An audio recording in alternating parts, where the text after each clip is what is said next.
ser melhores. Entre provas e conquistas, progredimos como ser. Em cada circunstância, aprendemos novas lições. O saber nos faz compreender e a ação nos faz crescer. Olá, queridos irmãos, queridos amigos, que a paz de Jesus venha nos envolver, nos amparar nas nossas dificuldades, nas nossas aflições e também no nosso momento aqui de estudo, né? A nossa conversa de hoje, ela vai se dar com um embasamento no capítulo 5 do Evangelho. O capítulo, ele é intitulado Bem-aventurados os aflitos.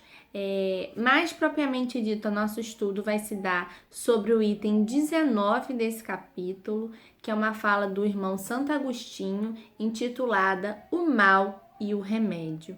Antes da gente falar do item 19 em específico, a gente vai entender o título do capítulo, Bem-aventurados os aflitos. A gente encontra na figura de Gandhi a seguinte frase: se toda a literatura espiritual da humanidade perecesse, se estragasse, se perdesse, e só se salvasse o Sermão da Montanha, nada estaria perdido. Lembrando que o Sermão da Montanha é aquela passagem que o Cristo sobe, ao morro, ao monte, e lá ele nos dá as bem-aventuranças. E aí a gente tem, desde que determina esse capítulo, bem-aventurados os aflitos. Entendendo, bem-aventurados significa felizes, ditosos serão, que vai usufruir da graça celestial, glória do Pai, glória de Deus. Então, felizes serão os aflitos, os que estão passando pela dificuldade. Mas será que será todo aflito que vai ser bem-aventurado, que vai ser feliz? Não.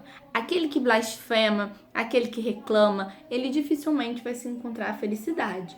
Mas aquele que enxerga na dificuldade uma possibilidade de crescimento, de amadurecimento, esse vai encontrar um caminho feliz, um caminho de paz, de equilíbrio espiritual. Então, a gente vai entender que bem-aventurados os que têm ocasião de provar a sua fé, sua firmeza, sua perseverança e sua submissão à vontade de Deus, porque terão centuplicadas, dobradas, as alegrias que lhes faltam na terra, porque depois do labor virá o repouso. Ou seja, depois de uma existência em que ele passar por essas provações, aceitando, resignando, buscando se melhorar, ele vai encontrar o quê? A alegria de um despertar no plano espiritual, com a consciência tranquila, com a malinha que ele levou de débitos para resgatar nessa vida mais leve. Então essa é uma felicidade verdadeira, é essa alegria que espera aqueles que verdadeiramente aceitam suas dores. Quando a gente pensa em dor, a gente tem que lembrar sempre aquela fala bem popular: não cai um fio da nossa cabeça sem a permissão de Deus. Nós estamos todos sobre as rédeas de Deus, sobre o amparo celestial de Jesus. Nada que nos acontece, ele é em vão. Tudo tem um porquê. Tudo é para nos ensinar, para nós crescermos.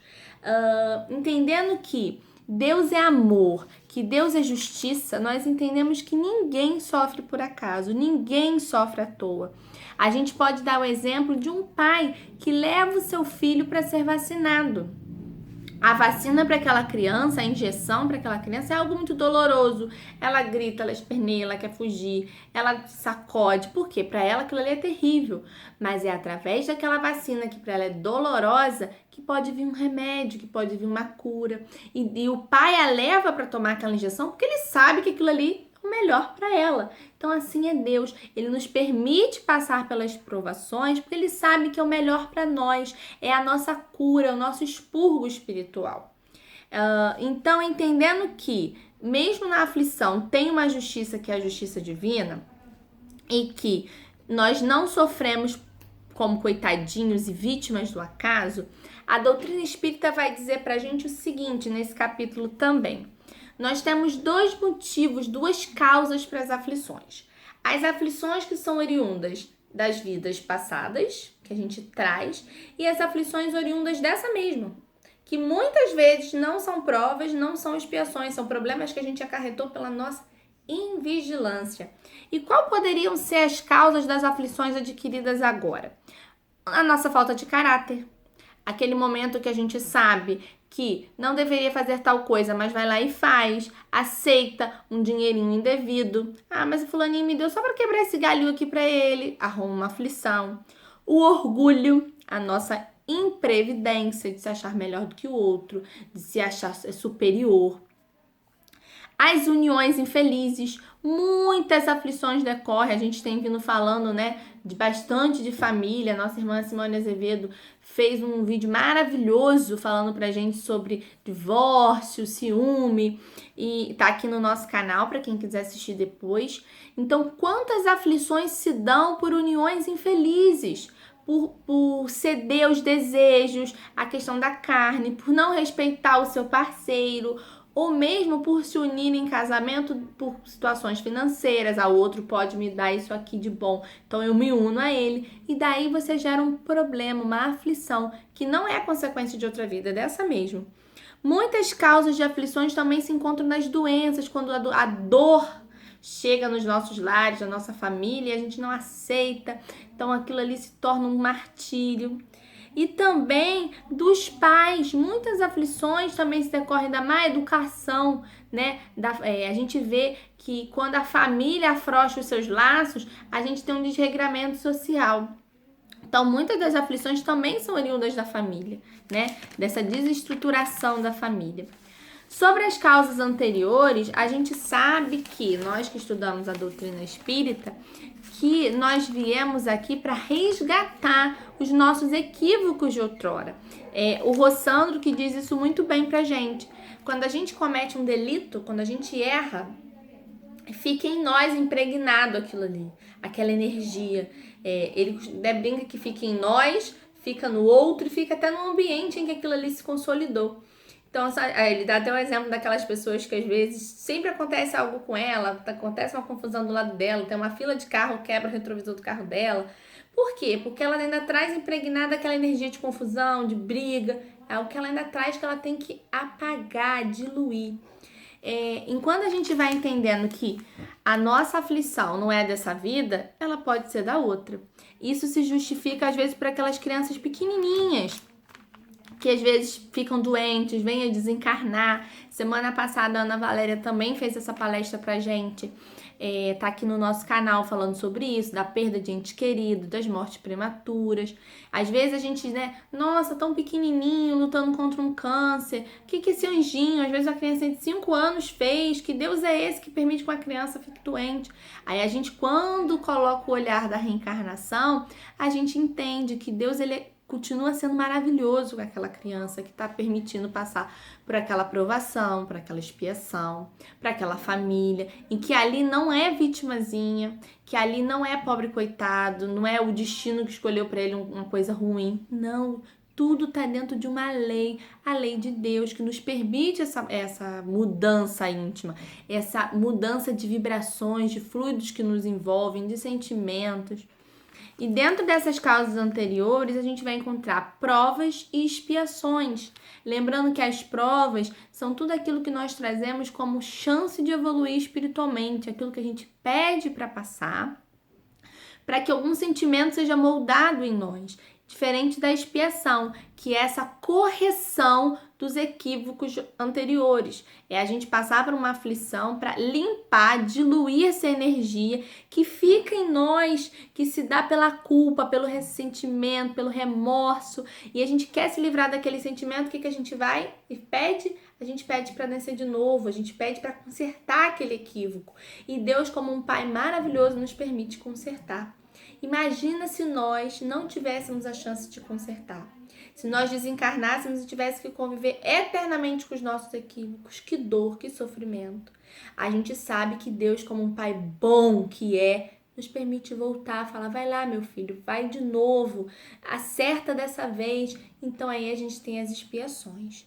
E a gente entende também que Deus, como um Pai amoroso, nos faz esquecer o que nós fizemos no passado, porque não importa saber o que a gente fez, nos importa fazer melhor hoje.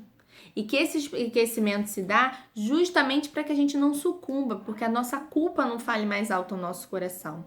A gente não precisa saber o que a gente fez, o nosso próprio íntimo já nos diz, através da nossa consciência. Então, quando a gente estiver passando por uma dificuldade, que a gente achar que não é dessa vida, a gente se parar com calma e analisar, vai descobrir que está na outra, que não precisa nem lembrar, no íntimo a gente já sabe o que a gente fez, onde a gente tem que melhorar, qual é o sentimento que tem que nos alimentar, né? Então, ainda nesse capítulo a gente vai encontrar os motivos de resignação. Então, quando a gente entende que é uma prova, é uma expiação, ou é algo que eu mesmo plantei para mim, eu tenho que me resignar, eu tenho que aceitar. E acima de tudo, lembrar até daquela frase do Chico, isso também passa. Tudo passa. Essa semana eu estava conversando com uma amiga, que o Facebook me relembrou, de uma viagem que nós fizemos há 6 anos atrás. E veio naquelas lembranças do Facebook e eu até mandei pra ela, falei, nossa, olha que bacana, há 6 anos a gente tava fazendo essa viagem tão legal, tal, vivendo algo tão bom. E hoje, depois de 6 anos, a gente tá passando por um problema, que é uma situação de isolamento social, da gente não tá podendo trabalhar, da gente não tá podendo ir à nossa casa espírita, que é pra gente, nesse momento, uma aflição, que a gente sabe que temos que passar e que vai passar. E aí eu tava até comentando isso com ela. Olha que legal essas recordações. Há 6 anos atrás eu estava vivendo uma coisa boa. Hoje eu tô vivendo uma coisa não tão boa. Daqui a 6 anos eu vou lembrar que nós passamos por essa situação e passou. E outros momentos virão, bons, ruins. A nossa vida é assim, feita desses ciclos. E a gente precisa sempre aprender com eles, né? O homem que tem calma, resignação, ele adquire saúde não só para o seu corpo, como para a sua alma. Aí é aquela frase, bem-aventurados os mansos, os pacíficos, aqueles que são tranquilos. Quando a gente aceita a aflição, a gente aceita sem reclamar, sem murmurar, a gente começa a se sentir melhor. As próprias forças que estão em torno de nós podem nos ajudar. Muitas vezes os irmãos desencarnados, os espíritos protetores, eles querem nos ajudar, mas não conseguem, porque nós estamos numa reclamação tão grande, numa blasfemação, numa reclamação, que a ajuda deles não consegue nos penetrar, porque a gente está numa vibração muito diferente. Então, que a gente possa descansar nossa mente, possa orar, possa buscar a ajuda desses protetores e possa principalmente se acalmar para ouvir o que Jesus tem a nos dizer, o que a gente pode aprender com isso, né? Eu trago agora pra gente uma foto que vai falar muito bem disso. Eu quero que vocês analisem essa foto a seguir.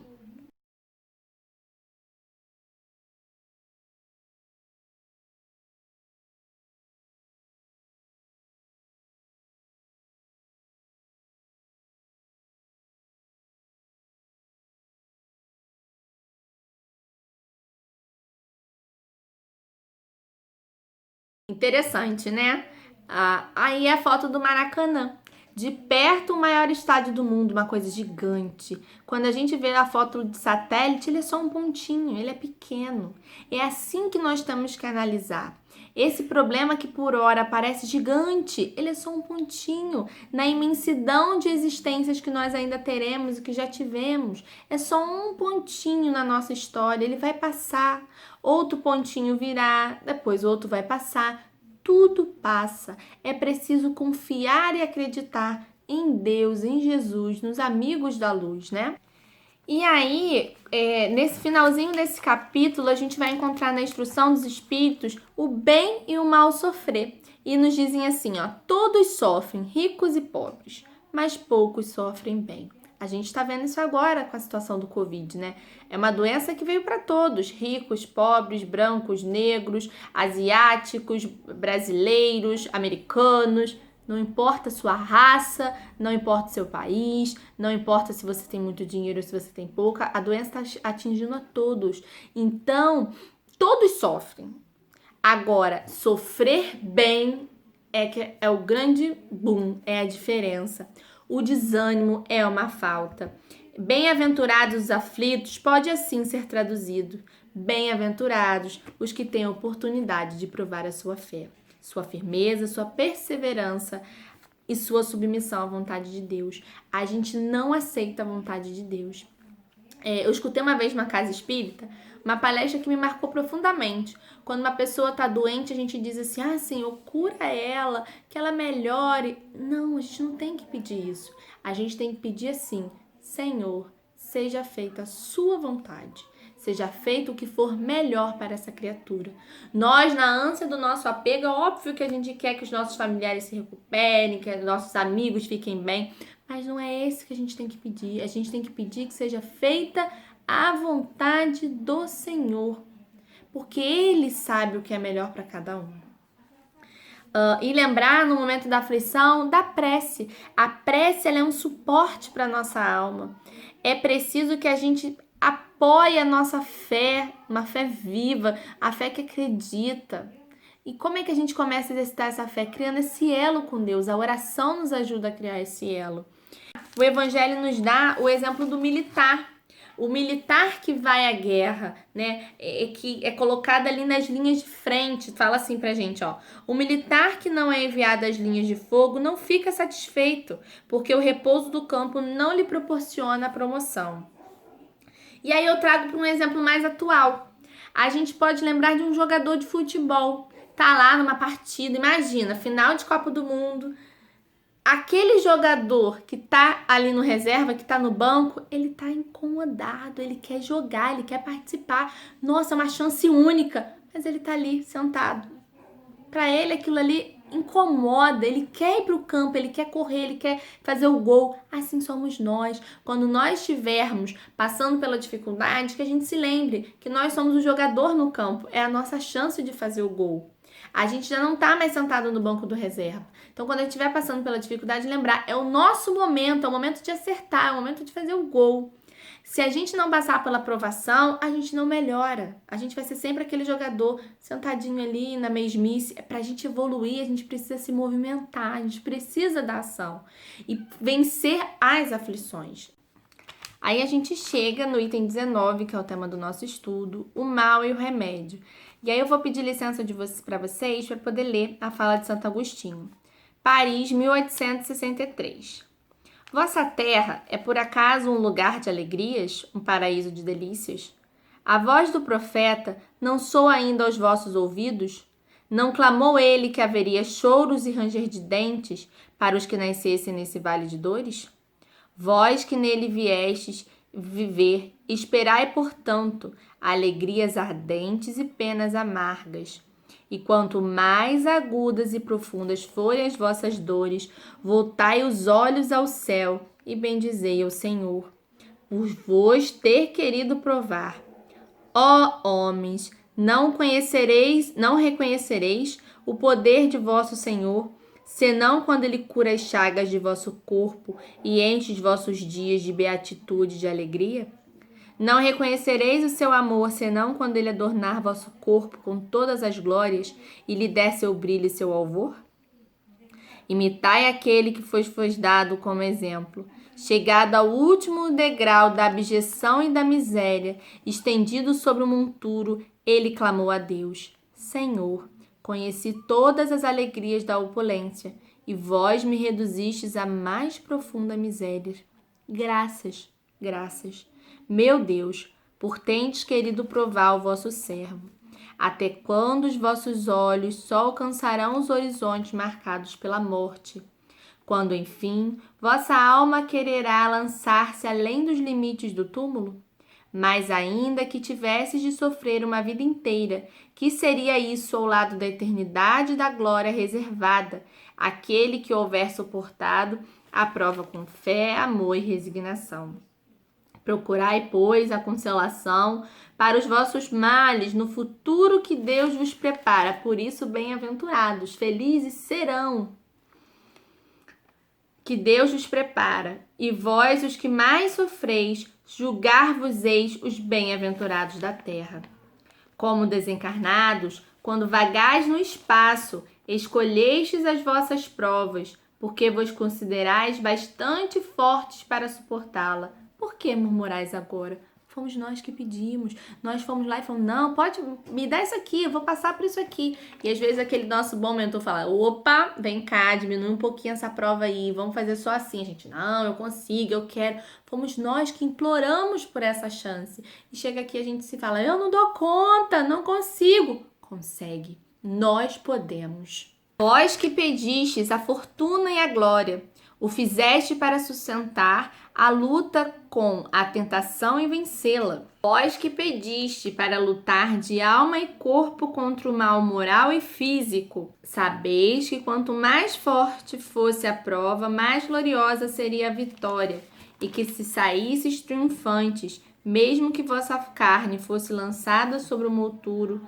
na ocasião da morte, ela deixaria escapar uma alma esplendente de alvura, purificada pelo batismo, da expiação e dos sofrimentos. Que remédios, pois, poderíamos dar aos que foram atingidos por obsessões cruéis e males pungentes? Um só e infalível: a fé. Voltar os olhos para o céu.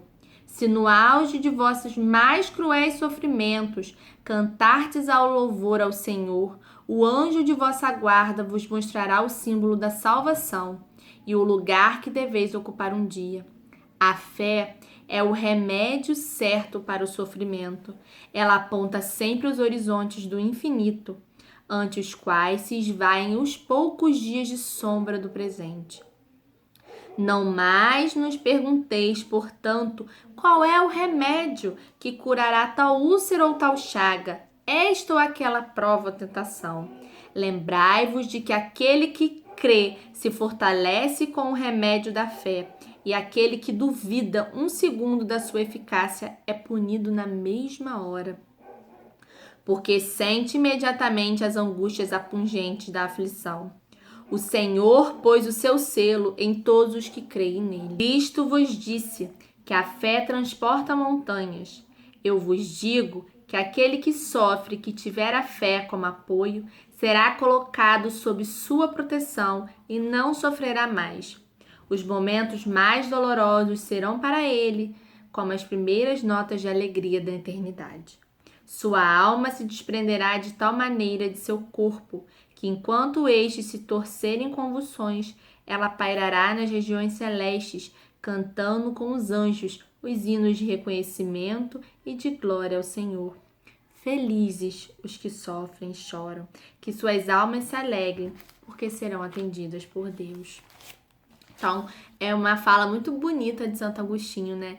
Nos dizendo que nós, quando pararmos de reclamar e partirmos para a confiança em Deus, para a certeza da proteção e do seu amor e de que tudo passa, de que a gente vai conseguir vencer aquela tentação, aquela dificuldade, aquela aflição, aquela doença, aquela dor, o caminho vai se mostrar mais fácil. E aí, a gente sabe, né? Felizes os que choram, que suas almas se alegrem, porque serão abençoadas por Deus. Aqueles que sofrem, aqueles que estão ali sendo testados, mas que confiam, que são resignados, receberão a alegria. E aí eu trouxe pra gente esse livrinho aqui, ó, essa capinha até antiguinha do meu. Ele chama Nas Telas do Infinito. É um livro da Ivone, do Amaral Pereira. É uma obra mediúnica, pelo Dr. Bezerra de Menezes. Esse livro começa com uma história muito interessante de uma jovem, vou dar um pequeno spoiler, uma história de uma jovem que, numa situação paupérrima no Rio de Janeiro, de antigamente, passando muita dificuldade material, sem os pais, órfã, e que ainda cuida de duas irmãzinhas. E aquela jovem lutando com de todas as maneiras, cuidar das irmãs, criar aquelas criaturinhas. Aquela jovem acaba aceitando um serviço de cuidar de uma senhora tuberculosa. E não só ela cuida, como ela ama aquela criatura, cuida dela com desvelo, com amor. Passado algum tempo, essa jovem também adoece. E aí, uma situação muito triste, uma pobreza extrema, doente, com calafrios, tremores, deitada sobre um chão, sem cama, num casebre de papelão, com duas irmãzinhas quase mendigando, e ela com aquela dor de deixar as irmãzinhas, mas sabendo que a morte se aproximara.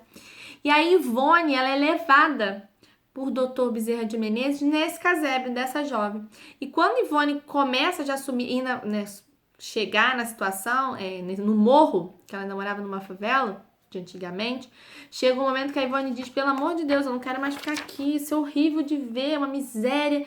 E aí o Dr. Bezerra, não, vamos lá, eu quero te mostrar algo, tem uma jovem que a gente vai amparar. E aí, Dr. Bezerra de Menezes, junto com alguns espíritos, começam o processo de desprendimento daquela jovem que iria desencarnar daqui a uns dias.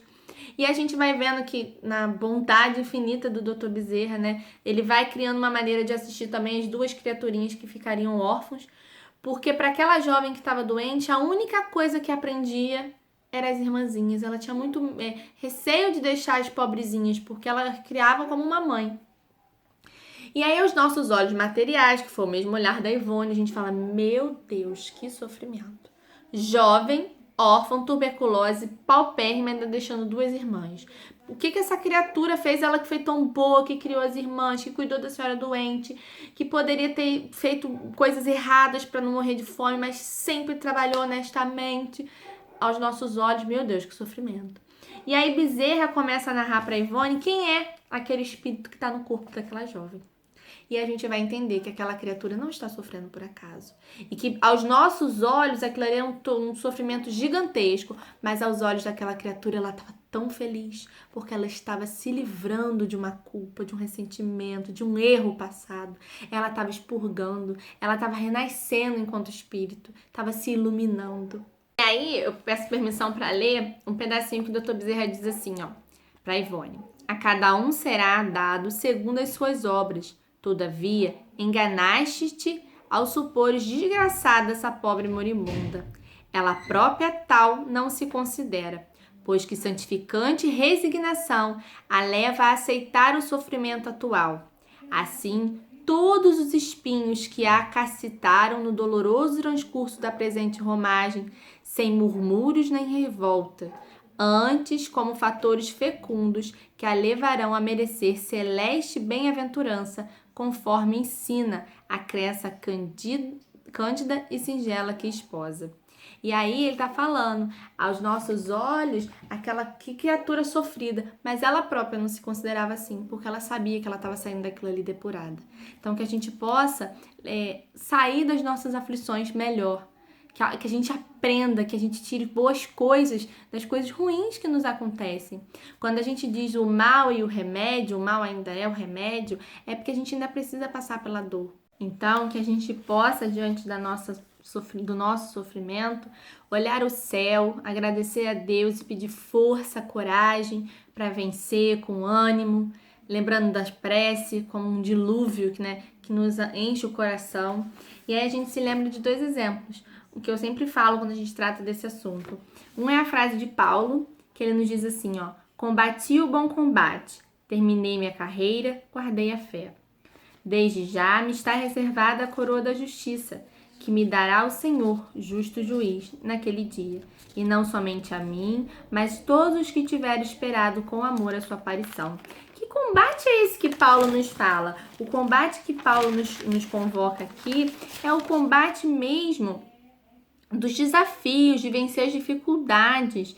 O bom combate é a perseverança, é a fé. Então ele diz, eu combati um bom combate, eu guardei a fé mesmo nos momentos mais duros. E Paulo também nos traz esse exemplo do mal, que é o remédio, porque diante do mal, da situação difícil ali, que ele deixou de ser perseguidor e passou a ser perseguido, que poderia ser um mal, ele ali sofrendo, perseguido, não, era ali que ele estava se depurando e ele guardou a fé, guardou a confiança. Esse é o bom combate, que a gente possa sair para o nosso dia a dia combatendo os nossos bons combates, combatendo o mal, acreditando, confiando. E o outro exemplo que eu deixo pra gente é o do boldo. Quem já tomou boldo sabe que boldo amarga, que boldo é ruim, que dá aquela repulsa. Mas quando a gente está passando mal do fígado ou do estômago, a gente toma boldo e pelo menos comigo logo fica bem, logo se sente melhor. Então aquele amargor me traz depois um bem-estar. Então que a gente possa enxergar a aflição como um boldo, amarga, ruim, a gente tem ânsia, tem repulsa, mas depois que bebe, que consegue transpor aquela dificuldade de engolir, se sente melhor. Então, assim sejam as nossas aflições. Que a gente possa guardar a fé, combater os nossos bons combates e, acima de tudo, confiar em Deus, confiar nos bons espíritos que nos ajudam. Nós estamos passando por momentos muito difíceis, dolorosos, momentos de luta no âmbito coletivo, em que muitos irmãos estão desencarnando. Que a gente possa se manter com a mente alinhada ao Criador, a Deus, com bons pensamentos, com as boas músicas, boas palestras, que a gente possa, no momento que a dor vier nos visitar, lembrar de Jesus, lembrar da sua Mãe Santíssima, que viu o seu Filho amado, tão querido, tão bom, preso à cruz. E aquela mulher não fez nenhum escândalo. Aquela mulher se resignou, ela confiou, pois ela sabia que o Pai tinha um propósito para o seu filho bem amado. Ela aceitou a perda do seu filho. Não que ela não sentiu e sentiu muito, como diz Humberto de Campos. Naquela situação ali da crucificação de Jesus, era o coração mais sofrido, doloroso, mas ela se resignou. Ela sabia que tinha Deus acima de tudo e um propósito. Então que a gente possa se lembrar. E por último, fica aqui a frase pra gente. Isso também passa. Tudo passa. Que o Mestre Jesus nos envolva, que as nossas preces cheguem a cada coração daqueles que necessitam. Um abraço, obrigada pela oportunidade de me ouvirem e que Jesus nos guarde e nos abençoe. Até a próxima.